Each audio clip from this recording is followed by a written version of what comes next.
Hello అన్నదాత సుఖీభవలో మళ్లీ చిక్కులే వచ్చినాయి. రైతులను వెంటాడుతున్న వైకాపా పాలనలోని రీసర్వే ఘోరాలు. గత వైకాపా పాలనలో భూముల రీసర్వేలో జరిగిన ఘోరాలు రైతులను వెంటాడుతూనే ఉన్నాయి. అన్నదాత సుఖీభవ పథకం కింద సాయం అందించేందుకు కూటమి ప్రభుత్వం ఉపక్రమించగా గత పాలనలో ఇచ్చిన జాయింట్ ఎల్పిఎం, ల్యాండ్ పార్సిల్ మ్యాప్లు తలెత్తిన ఇతర సమస్యలను ఇక్కడ కర్షకులకు ప్రతిబంధకాలుగా మారుతూ ఉన్నాయి. నాటి వైకాపా ప్రభుత్వం హడావుడిగా 6,822 గ్రామాల్లో 80.87 లక్షల ఎల్పిఎంలు జారీ చేసింది. ఇందులో మనం చూసుకుంటే 7.94 లక్షల వరకు జాయింట్ ఎల్పిఎంలు రైతులకు ఇచ్చారు.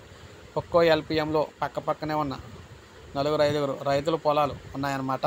కొన్ని చోట్ల భూమి తగ్గింది.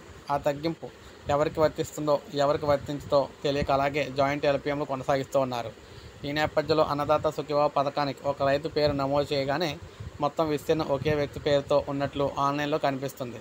మరోవైపు ఆధార్ నెంబర్లు నమోదులను కూడా తప్పులు అయితే దొర్లాయి. చనిపోయిన వారి పేర్లు కూడా అలాగే నమోదయ్యాయి. డాక్టర్ బిఆర్ అంబేద్కర్ కోనసీమ, చిత్తూరు జిల్లాలో ఇలాంటి సమస్యలు వేలలో ఉన్నాయి.